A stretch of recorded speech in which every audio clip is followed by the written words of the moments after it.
네, 글로벌 증시 속 주요 이슈들 안에서 투자 아이디어를 발견해 보는 시간입니다. 라운드 테이블 첫 시간 문남중 대신증권 수석 연구위원 나와 주셨습니다. 네, 매주 월요일 이렇게 함께하게 되었는데요. 너무 반갑습니다. 안녕하세요. 네, 안녕하세요. 네, 오늘 일단 아시아 증시 출발이 좋습니다. 지난 주말 사이에 미국에서도 좀 괜찮은 소식들이 들려왔는데 파월 의장이 금리 인하 가능성을 시사하면서 주말 사이에 크게 올랐잖아요. 그래서 9월 인하 확률이 92%까지나 높아진 상황인데요. 그렇다면 최소한 그 9월 FOMC 전까지는 저희가 증시 강세 쪽으로 좀 기대감을 불러와도 될까요?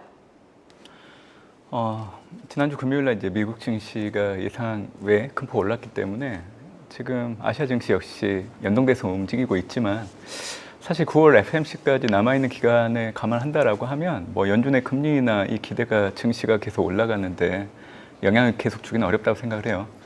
저는 7월 말부터 8, 9월 글로벌 증시가 좀 쉬어갈 수 있다라는 얘기를 좀 드리고 있고요.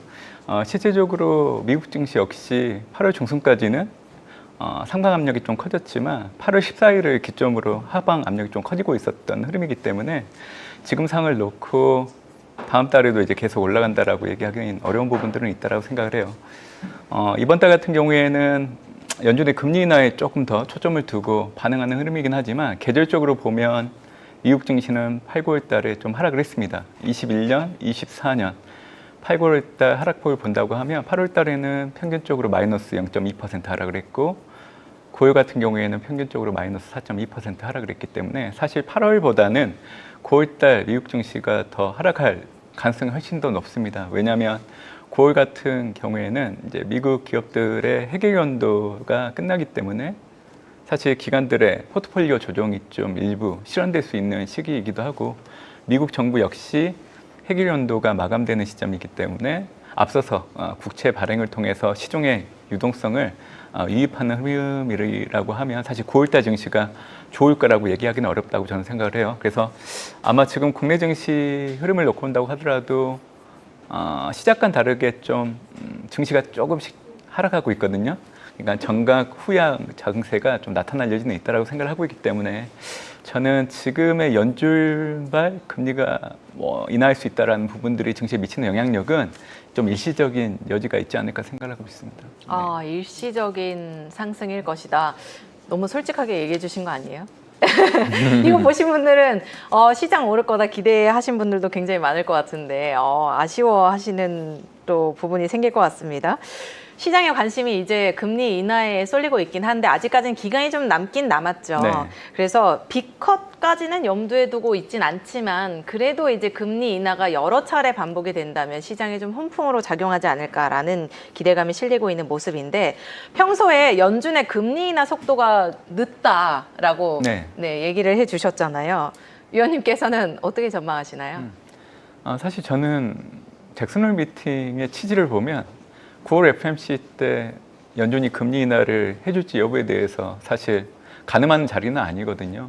실질적으로 파월 연준 의장은 잭슨홀 미팅을 통해서 금리 인하하겠다라고 직접적으로 얘기하지 않았습니다. 다만 시장에서 이제 기존보다는 좀 금리 인하를 해주려고 하는 해석으로 많이 포커스가 맞춰주다 보니까 증시가 상승으로 좀 마감된 흐름들이 있는데 사실 올해 3월 달부터 연준은 올해 50bp 정도는 금리 인하를 할 걸 가이던스로 주고 있었죠. 사실 통화정책은 전문가 그리고 투자하시는 분들이 결정하는 건 아니잖아요. 그래서 연준 같은 경우에는 3월과 6월, 9월, 12월 FOMC가 있을 때마다 앞으로 생각하고 있는 미국 경제, 물가 그리고 연도별 최종 정책금리, 중위값 뭘 제시를 합니다. 그래서 올해 6월 FOMC 때 6월 수정경제 전망을 보면 경제 전망치는 낮추고 또 물가 수준은 이제 앞으로 좀 올렸고요. 사실 미국 경제에 대해서는 시간이 지날수록 좋게 보진 않죠.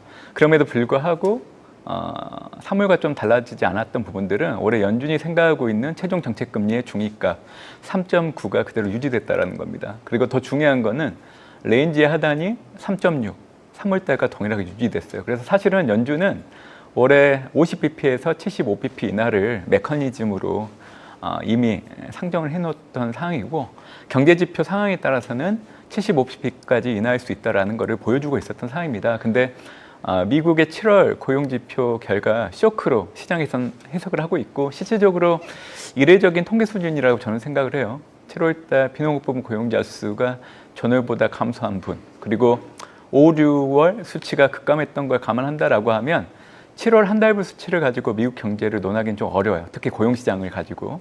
그래서 저는 지금까지 6월 기준으로 놓고 온다고 하면 상개월 평균이 15만 명, 그리고 지난해 8월 달 8만 2천 명을 저점으로 계속 개선되고 있는 그 흐름들이 여전히 유지되고 있는 상황이라고 하면 아직까지는 고용시장을 섣불리 판단을 해서는 안 된다라고 생각을 해요. 그래서 제가 드리고 싶은 얘기는 잭슨홀 미팅을 통해서 연준의 금리 인하 9월달 기정사실화된 건 아니에요.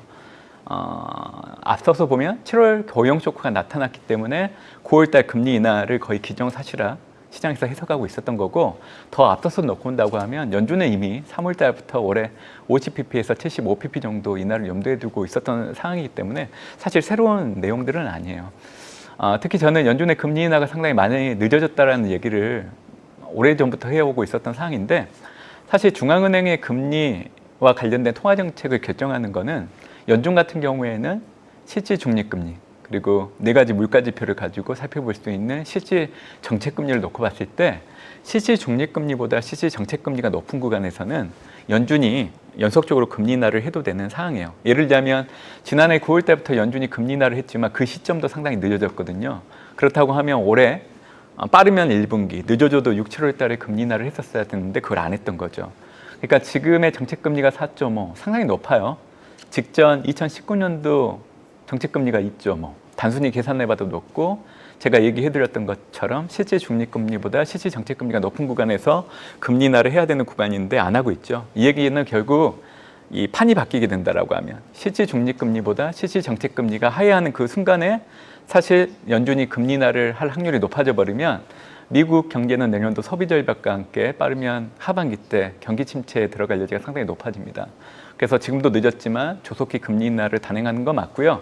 시장에서는 자꾸만 9월 달에 50bp 인하를 기대를 하는 것 같은데 50bp 인하를 해버리면 미국 경제가 상당히 좋지 않다라는 거를 중앙은행이 공식적으로 얘기하는 것과 동일하기 때문에 그러기는 상당히 어렵습니다. 그래서 9월 달에는 25bp 인하로 시작할 걸로 좀 보고 있고요. 아마 12월 달에 상황에 따라서는 50bp 정도 인하일 걸로 좀 보고 있기 때문에 저는 개인적으로 올해 연준이 75bp까지 인하가 가능하다라고 보고 있는 거죠. 네, 좋습니다. 기정사실화된 게 이제 사실 이번 타이밍이 아니라 이제 그 전부터 금리 인하에 대한 힌트를 계속 주고 있었고, 이번에 한 번 더 확신을 줬다라고 해석을 해주셨는데요. 그렇다면 이번 주 금통일을 앞둔 한국은행은 어떤 결정을 할 것으로 보시나요? 일각에서는 뭐 8월에 우리가 먼저 선제적으로 인하를 하게 된다면 리스크가 커질 수도 있다라는 이야기도 하고 있거든요. 2주 전까지만 하더라도 사실 한국은행이 8월 달 금통일을 통해서 25bp 인하한다라는 주류였는데 지난주부터 갑자기 금리 동결이라고 뭐 전문가들이 다 그렇게 바꿔버렸어요, 시각을. 뭐 저 역시 그 논리를 보면 틀린 얘기는 아닌 것 같아요. 서울 집값이 안정을 되찾고 있는 흐름이긴 하지만 여전히 전체 부동산 가격 지수 대비한다라고 하면 상승 강도가 상당히 강해 왔던 게 올해의 흐름이었습니다. 그렇기 때문에 금리 인하를 해버린다라고 하면 사실 주식시장보다는 부동산 시장, 특히 서울 집값이 올라가는데 더 영향을 미칠 여지는 있기 때문에 저는 이 부분을 염두에 두고 한국은행이 금리 동결을 할 여지는 있다고 생각을 하고 있고요. 앞서서 한국은행이 금리 인하를 하기는 어렵다고 생각을 해요. 결국 연준이 9월 달에 금리 인하를 해주는 걸 보고 뒤따라서 금리 인하를 할 여지는 있다고 보고 있기 때문에 아마 남아있는 기간을 놓고 온다고 하면 10월 달이 25pp 인하하는 경로가 되지 않을까 생각합니다. 결국 지난해 흐름을 그대로 답습한다 보시면 돼요. 지난해에도 연준이 9월 달에 금리 인하하고 나서 10월 달에 한국은행이 금리 인하를 단행을 했기 때문에 중앙은행 입장에서, 특히 한국은행 입장에서는 물가 안정을 놓고 온다고 하면 이미 한국의 소비자 물가, 근원 소비자 물가가 전년 동월 대비 가격 추이를 놓고 온다고 하면 물가 안정 목표 2% 전후에서 움직이기 때문에 금리 인하에 대한 명분은 이미 갖춰져 있는 상황입니다. 그래서 앞으로 관건은 이제 부동산 가격, 그리고 가계대출 부분들도 염두에 두고 있긴 하는데 지금 가계대출 같은 경우에도 과거보다는 감소폭이 좀 두드러지고 있는 부분들이 있어서 저는 이번 달은 전반적인 분위기를 따라서 동결 여지는 있지만 아마 10월 달에는 25bp 정도 인하할 여지는 커졌다라고 보고 있습니다. 네. 일단 이번 8월보다는 10월에 금리 인하를 할 가능성이 더 높을 것으로 예상이 된다라고 말씀을 전해주셨습니다. 중국 증시의 상황도 한번 살펴볼까요? 상해 종합지수가 지난주에 이제 10년 만에 최고치를 기록하면서 랠리를 펼치고 있습니다. 홍콩 사우스 차이나 모닝포스트에 따르면요, 올해 중국 A주 신규 계좌 개설이 전년 대비 37%나 늘었다고 해요. 우리가 이 과거에 사실은 미국 시장에서 한 차례 봤던 현상이 지금 중국 시장에서 나타나고 있는 건데, 이제 단기 반등을 넘어서 구조적인 강세장으로 전환을 해 가는 걸까요? 뭐 지금 중국 증시, 뭐 일본 증시 올라가는 거 보면 투자자분들이 그렇게 생각하실 수 있다고 생각을 해요. 근데 전반적으로 지금 미국 증시가 얼마 전까지 역사적 사상 최고치를 경신해주고 있는 분위기이기 때문에 글로벌 증시 전반적으로 분위기가 좋습니다. 그래서 중국 증시, 일본 증시를 보실 때 개별적인 요인 갖고 올라가는 건 전혀 아니에요. 중국과 일본 증시가 지금 올라가는 그 근간을 보면 중국 같은 경우에는 미국의 고유 관세 부과가 90일 유예됐기 때문에 이걸 바탕으로 지금 증시가 계속 올라가는 분위기이기 때문에 그게 가장 큰 요인이라 생각을 하고 있는 거고요. 앞으로도 중국 증시 내에서 차별화는 나타날 걸로 좀 보고 있습니다. 올해 딥시크가 등장하면서 미국과 봤을 때 중국의 AI 산업의 경쟁력이 좀 높아질 수 있는 그 가능성을 우리가 엿봤기 때문에 중국 경제가 가지고 있는 구조적인 문제보다는 AI 산업에 대한 성장성을 염두에 두고 이제 투자하기 시작을 한 거라고 보고 있어요. 그래서 어차피 중국의 딥시크가 등장하면서 달라진 게 있죠. 저비용, 고효율. 사실 이거는 작년까지만 놓고 본다고 하더라도 미국 빅테크 기업들은 사실 반대 포지션을 취하면서 AI 발전을 모델을 계속 개선시켜 왔던 상황인데 이게 이제 올해 중국의 딥시크가 등장하면서 달라졌던 부분들. 그래서 저는 앞으로도 중국 내 AI 관련된 산업이나 종목들은 주가가 올라갈 가지는 있지만 사실은 중국 전체 증시를 놓고 본다고 하면 미국처럼 경제가 계속 성장하고 증시가 계속 올라가긴 어렵다고 생각을 해요. 왜? 그 이유는 일단 중국 경제는 중진국 함정에 들어가 있고 또 지방 재정의 부실화가 상당히 심각하고요. 특히 그렇게 됐던 이유는 부동산 시장이 지난해 하반기 때부터 조금씩 개선되고 있지만 구조적으로 아직은 미흡한 흐름들. 그리고 과거에는 중국 정부가 경기부양책을 제시를 하면 가게들이 소비를 했던 게 관련된 종목들의 주가가 올라가는 동력이었지만 이제는 중국 가게들도 가계부채가 너무 부담이 되기 때문에 이제는 소비를 하지 않고 있는 상황입니다. 그리고 중국 내에서도 그림자 금융이라는 부분들이 항상 표면 위로 올라올 여지가 상당히 높은 부분들. 그래서 이런 요인들을 놓고 본다고 하면 중국 경제, 중국 증시에 대해서 너무 장밋빛 희망을 놓고 보기보다는 많이 오르면 팔고 또 떨어지면 사고 이런 식의 흐름으로 가는 게 맞다라고 보고 있고요. 차라리 중국에 투자할 바에는 미국에 투자하는 게 더 안정성이 높다라고 생각을 하고 있기 때문에 지금의 중국 증시 상승에 대해서는 저는 일관되게 얘기를 하고 있어요. 상승할 때마다 비중을 좀 줄여야 된다라고 얘기를 드리고 있죠. 그러니까 중국 증시는 시장의 흐름에 따라서 대응을 하는 게 좋다라고 말씀을 네. 해주셨네요.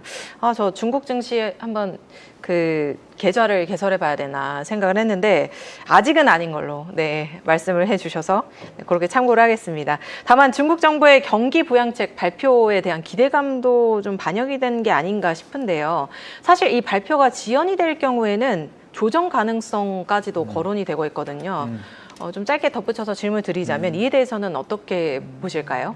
지금 중국 정부는 추가 부양책을 내놓으려고 하는 그 시점을 계속 늦추려고 할 겁니다. 왜냐하면 올해 중국의 경제 성장률을 놓고 본다고 하면 올해 연간 목표치를 맞출 만한 그런 성장률을 보여줬기 때문에 지금 중국 정부는 급한 게 하나도 없어요. 그래서 지금 중국 증시가 계속 올라가고 있지만 제가 상승할 때마다 비중을 줄여야 된다라고 얘기해드린 이유는 그동안 중국 증시가 계속 올라왔던 그 바탕에는 경제가 안 좋기 때문에 중국 정부가 계속 부양책을 꺼내들 거라 아니면 시기를 좀 앞당기지 않을까 그게 이제 반영됐던 부분들인데 올해 상반기 경제 성장률을 놓고 본다고 하면 중국 정부가 앞으로 꺼내드리는 그 시점 계속 늦출 걸로 좀 보고 있어서 그래서 저는 올해 시기적으로 보면 남아있는 기간 동안을 놓고 본다고 하면 어차피 12월 달에는 중앙경제공작회의라는 이벤트가 있기 때문에 앞서서 좀 모멘텀이 될 여지는 있지만 그거 외에는 중국 정부가 금리 인하와 같은 정책들을 단행할 여지는 그렇게 크진 않다라고 보고 있습니다. 네,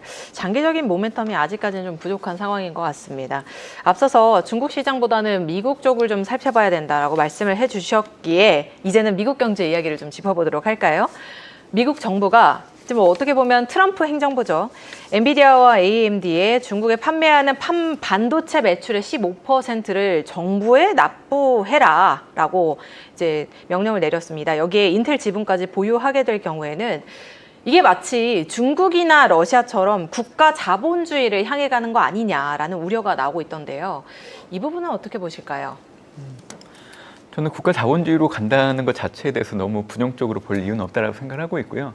미국 입장에서 놓고 온다고 하면 타당한 논리는 있다라고 생각을 해요. 사실 지금 미국 기업들의 반도체 공급망 현황을 놓고 온다고 하면 미국 기업이 주도를 해가지고 공급망을 구축하는 건 하나도 없습니다. TSMC나 삼성전자 같은 외국 IT 업체들이 자국 내 투자를 하고 있는 상황이라서 미국 행정부 입장에서는 그게 사실은 중장기적으로 놓고 온다고 하면 흠이 될 수 있다라고 보고 있는 거죠. 그래서 저는 이번에 인텔 지분을 10% 취득한 이후에 중장기적인 변화를 좀 놓고 온다고 하면 결국 앞으로 미국 내 TSMC보다는 미국의 그 팹리스 기업들의 전반적인 수요들을 인텔의 파운드리를 중심으로 이제 집중시킬 여지가 상당히 높다라고 보고 있기 때문에 시간이 지날수록 결국에는 인텔이라는 기업들에 대해서는 다시금 새로운 관점에서 좀 접근을 해야 되지 않나라고 생각을 합니다. 트럼프 일기 때는 자국만 공급망 구축, 미국 우선주의를 바탕으로 정책들을 검토하고 꺼내들고 시행을 하고 이 정도 선이었어요. 근데 트럼프 2기 들어서 좀 달라진 부분들은 이러한 정책 기반을 바탕으로 이제는 미국 기업들에게 힘을 실어주는 형태로 갈 걸로 좀 보고 있기 때문에 저는 반도체뿐만이 아니라 다른 영역으로도 인텔과 같은 그런 선례들이 반영될 여지는 상당히 높다라고 생각합니다. 그래서 앞으로 미국의 반도체 공급망은 미국 중심이 되는 형태의 이제 정책들을 많이 꺼내들 걸로 좀 보고 있고요. 인텔뿐만이 아니라 다른 타 기업들로도 그런 부분들이 좀 많이 동일한 형태로 가지 않을까라고 생각을 하고 있죠. 그래서 저는 미국 정부 입장에서는 국가 자본주의라는 부분들이 부정적으로 해석될 여지는 없다라고 생각하고 있어요. 네, 어떻게 보면 트럼프 행정부가 계속해서 이 국가 자본주의와 같은 정책들을 좀 펼쳐나가면서 그것이 결국에는 미국을 위한 길이다라고 해석을 하고 있잖아요. 그래서 앞으로도 이러한 행보가 좀 이어질 수 있다라고 보고 계신다는 말씀을 전해주셨습니다. 그렇다면 반도체 업계 소식을 조금 더 딥하게 짚어볼까요? 젠슨왕 엔비디아 CEO가 이제 22일에 타이베이를 방문해서 TSMC 경영진과 만남을 가진 것으로 알려졌습니다. 사실은 미중 간 반도체 패권 경쟁이 격화되는 가운데 이런 만남이 이루어졌다는 것 자체가 굉장히 시장에서도 주목을 했던 부분인데요. 어떤 의미로 해석해 볼 수 있을까요? 뭐 트럼프 대통령이 눈치를 안 보는 건가 이런 해석도 있고. 그것보다는 이제 그 엔비디아가 중국에 수출하고 있는 일부 제품들에 대한 수요가 좀 줄어들 여지가 있지 않을까라는 그런 우려들이 실질적으로 이제 중국과 가까운 대만의 TSMC 쪽과 협력을 통해 가지고 그런 부분들을 좀 완화하려고 하는 부분들이 있지 않나라고 생각합니다.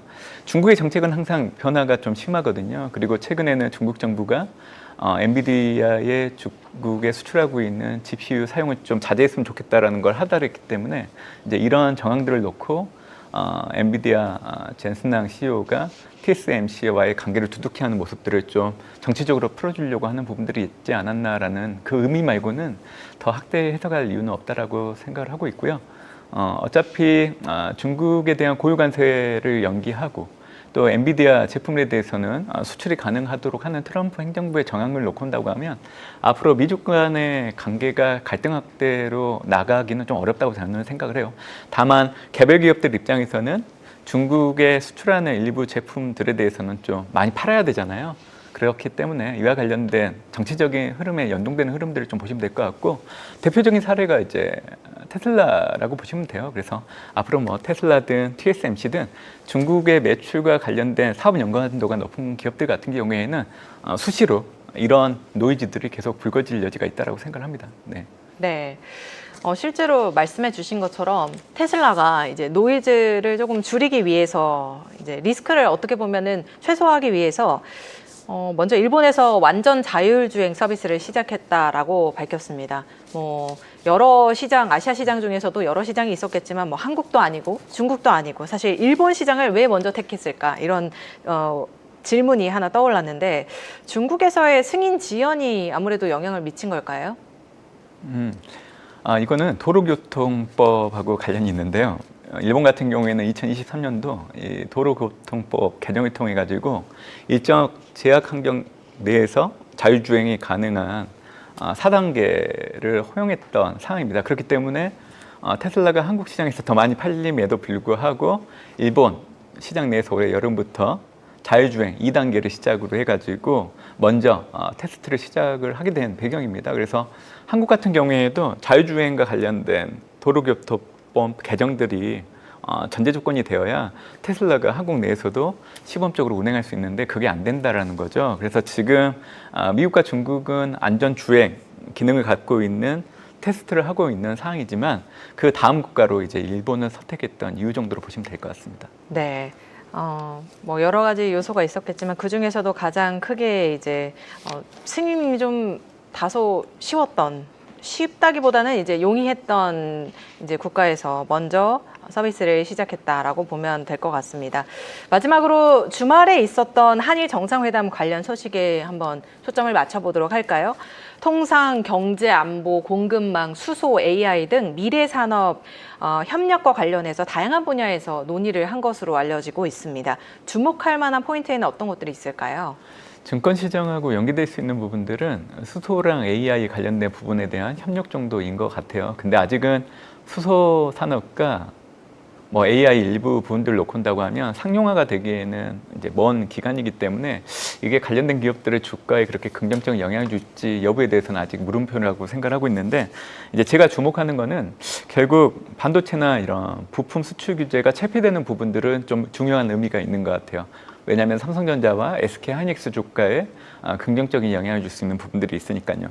물론 지금은 한국 입장에서 일본의 반도체 부품 수입에 대한 의존도가 많이 낮아졌기 때문에 과거보다는 그렇게 영향력이 좀 대안될 수 있는 부분들은 있지만 앞으로 이 부품이 원활하게 공급이 된다라고 하면 사실 부품 공급에 대한 의존도가 안정적으로 유지될 수 있는 부분들이 긍정적일 수 있다라고 생각을 하고 있고요. 또 한국 기업들 입장에서는 R&D 비용들을 좀 줄일 수 있는 또 여력이 될 여지는 있기 때문에 이런 부분들이 관련된 기업들의 주가에는 긍정적으로 작용할 여지는 있다라고 생각합니다. 다만 이런 정치적인 이벤트를 가지고 주가를 평가하기보다는 지금은 올해 3월달 이후로 범용 D램 가격이 계속 상승을 하고 있고 그 중심에는 고부가가치 제품을 중심으로 생산이 집중되는 부분들 그리고 D램 캐펙스 지출이 감소하는 부분들이 D램 가격들이 올라가는 데 영향을 주고 있는 부분들이에요. 그러다 보니까 외국인들의 순매수가 올해 5월 이후부터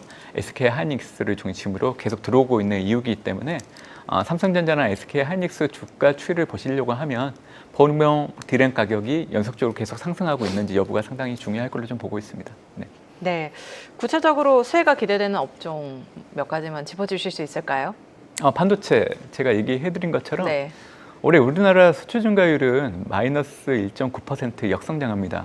그리고 수출액의 78%에 해당되는 13개 수출 품목을 놓고 온다고 하면 4개 산업을 제외하고는 다 마이너스예요. 그래서 수출 증가율을 염두에 둔다라고 하면 사실은 정치적인 이벤트보다는 바이오 헬스, 조선 반도체, 정보통신 기기를 중심으로 국내 산업에 대한 선택을 좀 해야 되는 부분들은 있다라고 생각합니다. 그래서 저는 앞으로도 이번 달, 다음 달 좀 쉬어갈 여지는 있다라고 생각을 하고 있고요. 특히 국내 증시는 반등한다고 해서 신중한 입장을 좀 표명을 해야 되는 부분들은 있다. 이게 연속적으로 미국 증시처럼 계속 올라가면 좋겠지만 한국 같은 경우에는 펀더멘탈이 그렇게 좋지 않다라는 것들을 항상 염두에 두시면 좋지 않을까 생각합니다. 네. 국내 시장에서는 펀더멘털을 잘 지켜보면서 신중하게 대응할 필요가 있다라고 마지막까지 덧붙여 주셨습니다. 지금까지 문남중 대신증권 수석 연구위원과 함께했습니다. 오늘 말씀 고맙습니다. 네, 감사합니다.